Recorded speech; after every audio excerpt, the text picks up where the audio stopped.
मित्रांनो नमस्कार. मी अथर्व गोसावी. स्वागत आहे सर्वांचं आपल्या एका नवीन सेशन मध्ये, एका नवीन व्हिडिओमध्ये. ओके. आता आपण आजच्या ह्या संपूर्ण सेशन मध्ये शिकणार आहोत की कशा प्रकारे तुम्हाला normal SIP versus top up SIP यामध्ये फरक आहे.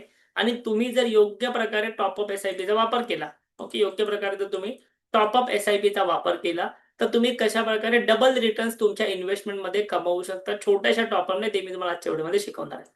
मित्रांनो, जशा प्रकारे मार्केट इव्हॉल्व्ह होत आहे, म्युच्युअल फंडची इंडस्ट्री इव्हॉल्व्ह होत आहे, तुम्हाला सुद्धा माहिती आहे की गेल्या आठवड्यामध्ये मी एक व्हिडिओ बनवलेला युट्यूबला की सेबीचे बदललेले नियम म्युच्युअल फंडसाठी. सो अशा प्रकारे नवनवीन गोष्टी मार्केटमध्ये येतात. याआधी मी तुमच्यासाठी डेली एसआयपीचा व्हिडिओ बनवला. सो आज मी तुमच्यासाठी टॉपअप बद्दल व्हिडिओ बनवतोय. सो हे सगळे नवीन फीचर्स आहेत. याआधी फक्त तुम्ही नॉर्मल एसआयपी करा, ती एसआयपी कंटिन्यू करा, अशा प्रकारे तुम्हाला सांगितलं जायचं. पण आता मार्केटमध्ये नवीन नवीन फीचर्स येत आहेत आणि त्याचा बेनिफिट काय हे आपल्याला शिकून घ्यायचं आहे. ठीक आहे. आता बघा, जे पण नवीन इन्व्हेस्टर असतात ना, म्युच्युअल फंड मध्ये दोन प्रकारचे लोक असतात. तुम्ही कोणत्या प्रकारामध्ये येतात तेही मला तुम्ही कमेंटमध्ये सांगू शकता. पहिला प्रकार, म्युच्युअल फंड मध्ये एसआयपी सुरुवात करतात, एकदम जोश मध्ये नवीन जॉब लागला किंवा नवीन बिझनेस सुरू केला, एसआयपी सुरुवात करतात. 2-3 वर्ष एसआयपी करतात आणि त्यानंतर बंद होतात, स्टॉप होतात. 2-3 वर्ष फक्त एसआयपी करतात आणि स्टॉप करून टाकतात. पैसे विड्रॉ करतात, पैशाची गरज असते कोणत्याही कारणासाठी, पैसे विड्रॉ करतात.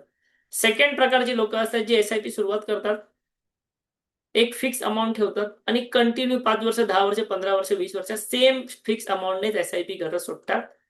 हे झाले दुसऱ्या प्रकारचे लोक. तर ह्या दोनही प्रकारांपेक्षा तुम्हाला जर स्मार्ट व्हायचं असेल तर तुम्ही काय करू शकता, तुम्ही एक तर एसआयपी कंटिन्यू ठेवाच, पण ती तुम्ही दर वर्षाला टॉपअप सुद्धा केली पाहिजे. ओके, दर वर्षाला टॉपअप सुद्धा केली पाहिजे, कारण की आपल्याला दर वर्षाला येणारे जे एक्सपेन्सेस आहेत, मग ते मेडिकल एक्सपेन्स असतील किंवा एज्युकेशनल एक्सपेन्सेस असतील किंवा अजून कोणत्याही प्रकारचे हॉस्पिटलायझेशन असेल, ट्रॅव्हलिंग असेल, कोणत्याही प्रकारचे एक्सपेन्सेस असतील, फूडचे एक्सपेन्सेस असतील, ते कंटिन्यू ग्रो होत आहेत, ते कमी होत नाहीयेत. ज्याला आपण इन्फ्लेशन म्हणतो.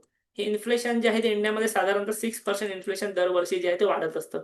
सो तेवढ्या प्रकारची एसआयपी सुद्धा तुम्ही वाढवताय का, की तेवढीच ठेवताय, हे इम्पॉर्टंट आहे.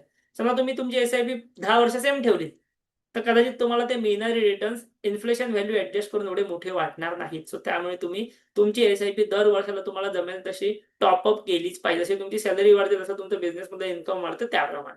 ठीक आहे. सो आता आपण दोघांमधला डिफरन्स बघूया आणि कशा प्रकारे तुम्ही डबल वेल्थ क्रिएट करू शकता सेम टाइम पिरियड मध्ये टॉपअप एसआयपी तेही बघू.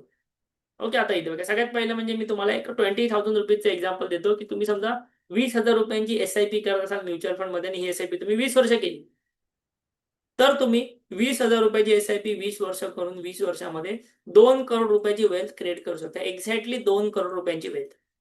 तुमच्यापैकी ते असे बरेच लोक असतील जी ₹20,000 एसआयपी करू शकतात. इव्हन यापेक्षा जास्तही करू शकतात. आपण स्वतः म्युच्युअल फंड डिस्ट्रीब्युटर आहोत. आपल्याकडे बरेचसे असे इन्व्हेस्टर्स आहेत जे मिनिमम ₹20,000, ₹25,000 एसआयपी करत आहेत. सो ऑब्व्हियसली 20 वर्ष त्यांनी जर ती कंटिन्यू ठेवली आणि केवळ 12% रिटर्न जरी भेटले, तरी तुमची अमाऊंट ₹2 करोड होणार आहे मॅच्युरिटी व्हॅल्यू. आता इथे समजा तुम्ही 12% रिटर्न 15% केले. बरेचसे म्युच्युअल फंड असतात 20-25% सुद्धा देतात. तर ही अमाऊंट डायरेक्टली 3 करोड होते. बट मी फक्त कॅल्क्युलेशन पर्पजसाठी 12% घेतो. मी जास्त अनरिअलिस्टिक रिटर्न्स इथे एक्सपेक्ट करत नाहीये म्युच्युअल फंड मधनं. हे मला इथे तुम्हाला सांगायचं. सो 12% रिटर्न जरी भेटले तरी ₹2 करोड तुमची मॅच्युरिटी व्हॅल्यू जाते. बट हीच गोष्ट तुम्ही, हीच एसआयपी तुम्ही दर वर्षाला 10% वाढवली, दर वर्षाला 10% वाढवली, तर तुमची वेल्थ जाते आहे directly double 4 crore. Directly double 4 crore. म्हणजे दरवर्षी फक्त 10% तुमची इन्व्हेस्टमेंट वाढवायची, बट 20 वर्षात तुमचे रिटर्न्स जे आहेत ते 100% वाढत आहेत. डबल होत आहे. म्हणजे तुम्हाला ₹2 करोड भेटणार होते. 2 करोड पण छोटी अमाऊंट नाहीये. ते डायरेक्टली तुम्हाला भेटणार आहे ₹4 करोड. ठीक आहे. सो त्यानंतर तुम्ही तुमची एसडब्ल्यूपी सुरुवात करू शकता. खूप चांगल्या पद्धतीने तुम्ही यामधनं रिटर्न्स घेऊ शकता. क्लिअर आहे. तुमच्याकडे ₹4 करोड असतील तर तुम्ही महिन्याला एक 3-4 लाख रुपयाची जी अमाऊंट जी आहे ती आरामामध्ये विड्रॉ करू शकता. आरामात तुम्ही तुमचे एसडब्ल्यूपी जे रिटर्न्स आहेत त्यामध्ये नक्कीच घेऊ शकता. ठीक आहे. सो अशा प्रकारे हा बेनिफिट असतो एसआयपी टॉपअप केल्याचा किंवा स्टेपअप केल्याचा. ह्याला स्टेपअप एसआयपी सुद्धा म्हणतात. आता इथे बघा, तुम्ही आज एसआयपी करताय 20,000ची, नेक्स्ट इयर तुम्हाला त्यामध्ये 10%चा टॉपअप करायचा आहे. ओके, तुम्ही आता आपल्या अंडर ते एसआयपी करत असाल, तुमची आपल्याकडे ते एसआयपी ऑलरेडी असेल आणि जर ती तुम्हाला टॉपअप करायची असेल, आपले जे पण इन्व्हेस्टर्स आहेत ते हा व्हिडिओ बघत असतील, हा सेशन अटेंड करत असतील, जर तुमची एसआयपी आपल्याकडे आहे आणि ती तुम्हाला जर टॉपअप करायचे, तर आपल्या ऍप्लिकेशनवरती डायरेक्टली आम्हाला मेसेज करा. ठीक आहे. ऍप्लिकेशनवरती आपल्याला मेसेजचा पर्याय आहे, मेसेजचा ऑप्शन दिलेला आहे. तिकडे डायरेक्टली मेसेज करा, आमची टीम बघेल, तुम्हाला तुमची एसआयपी टॉपअप करून देईल. तुम्हाला जेवढी हवी तेवढी 5%, 10%, 20% जेवढी हवी तेवढी तुम्हाला ती टॉपअप करून देईल. सोबतच जर तुम्हाला आमच्या अंडर इन्व्हेस्टमेंट करायची तर व्हिडिओच्या डिस्क्रिप्शन मध्ये आपल्या व्हॉट्सअपची लिंक आहे, तिकडे मेसेज करा. तिकडून तुम्हाला आमच्या ऍप्लिकेशनची लिंक आहे, तिकडे तुम्ही अकाउंट तुमचं ओपन करा फ्रीमध्ये. आमची टीम तुम्हाला कॉन्टॅक्ट करा. ठीक आहे. तुम्ही जर आज 20,000ची एसआयपी करताय, नेक्स्ट इयर 10% टॉप म्हणजे 22,000 होईल.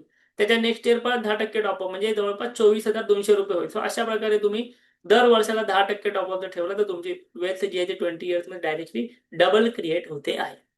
ठीक आहे. सो हा आहे बेनिफिट टॉपअप एसआयपीचा. तुम्हाला जर म्युच्युअल फंड बद्दल, एसआयपी बद्दल मराठीतनं सर्व नॉलेज हवं आहे तर एकदा तुमचं अकाउंट आमच्याकडे ओपन झालं की आम्ही तुमच्यासाठी सेशन सुद्धा घेतो आहे आठवड्यातून 2 ते 3. नक्की त्याचा फायदा घ्या. व्हिडिओ तुम्हाला आवडते नक्की लाईक करा, कमेंट करा, आपल्या चॅनलला जरूर सबस्क्राईब करा. थँक्यू. धन्यवाद.